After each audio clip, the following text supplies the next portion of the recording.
Welcome back to the show. We are with National's Aaron Gilmore and Labour's Lianne Dalziel. The Prime Minister has dispatched a pamphlet to many Canterbury households asking whether the ECAN councillors should have been sacked, and there's a voting form enclosed for you. Brendan Burns, Labour's man in Christchurch Central, has slammed the taxpayer-funded mail-out as a bloody disgrace. Why is John Key canvassing this matter 5 months after the fact? Like anything, we're actually really interested in people's opinion and view. There's been 5 months since the commissioners have come in place. When you actually look at, you talk to the commissioners, things are going reasonably well in terms of that process.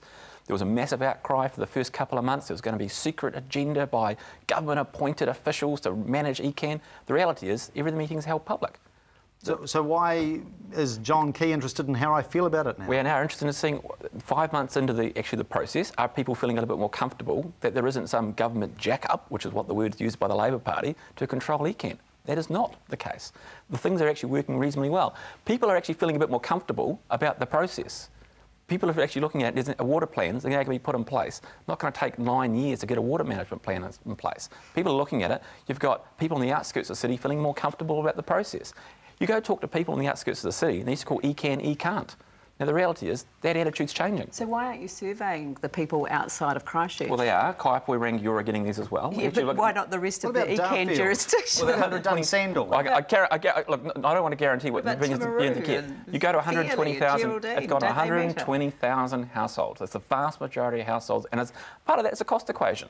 Is there any linkage to the local body election here? Anybody out there wants to download a form that lives outside that area, they can come any email and get a copy of those forms and download it for free. We're not stopping anybody, and I look forward to people having one. Why did he send me one? Because you live in the area. It's got my photo on it, Lianne. I know it's got your photo on it. Have you filled in the voting form, Lianne? But it's actually incorrect, because it says that, in fact, I think you're quoted as saying that that saw Environment Canterbury ranked worst of 84 councils for processing resource consents, which was a historical statement because it had actually been fixed by the time the government had brought in the thing. It's interesting because the report that the government had commissioned, which apparently justified the sacking of duly elected people to our regional council, it was very interesting reading it because it was a report of two halves. The Wyatt Creech report is very political. The other report, which was an independent consultant, actually said that there was no foundation for dismissing the council. They were well on their way to having the water plan. In fact, the water plan that's about to be released is their work. Yeah, well, one of the issues was the councils couldn't agree and they couldn't actually implement something. We had a situation where we get a man on the moon in a shorter period of time. We did get a water management plan together. Do you think in hindsight, though, perhaps, I mean, if there was a need for some external assistance for the regional councils, do you think in hindsight a better arrangement would have been to provide some external oversight without decapitating democracy? That was actually the recommendation of the second part of the report. Well, that was always going to be one of the options. The health board model, to take an example. That's sort of what that is. You have a mixture of duly elected and duly appointed people. In hindsight, do you think that would have been a better course for National? No, when you actually look at the last 5 months, what actually has happened, ECAN is progressing pretty well at meeting its statutory requirements. That's because it was already well on track to meet all of those requirements. It was not, Lianne. The facts actually show something completely opposite. Can I ask you a question about Bob Parker? Sure. He wants the National to bring forward the elections from 2013 to 2012. Do you? Well, one of the options is you can have it at any time, as long as they actually meet the requirements. People keep focusing on the fact that it's 2013. It's no later than 2013. So if we can get the ECAN commissioners can get ECAN running the way and sorted out that's required, there will be an earlier election. It's actually an outrage. I mean, here we have a democratically elected body. The government. That's not true. And you know that report did not say that. That report did not say that. That report said that there were some challenges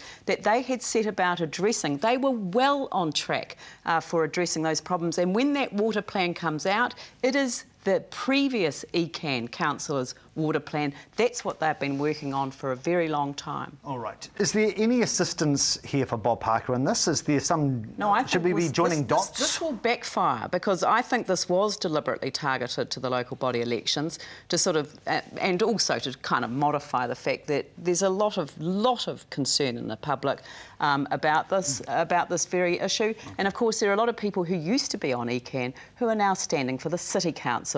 And I'm sure that the national government, who is backing Bob Parker and his team, they're certainly, I think, trying to undermine those people. But I think they're going to get elected. Very quickly, is the National Party out your way offering Bob any hoarding sites?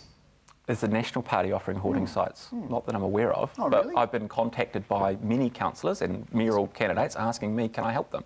Bob's one of them, and Bob's team's one of them. Will you help As I have done by Rick Tyndall, who's and a number of other participants who are interested in...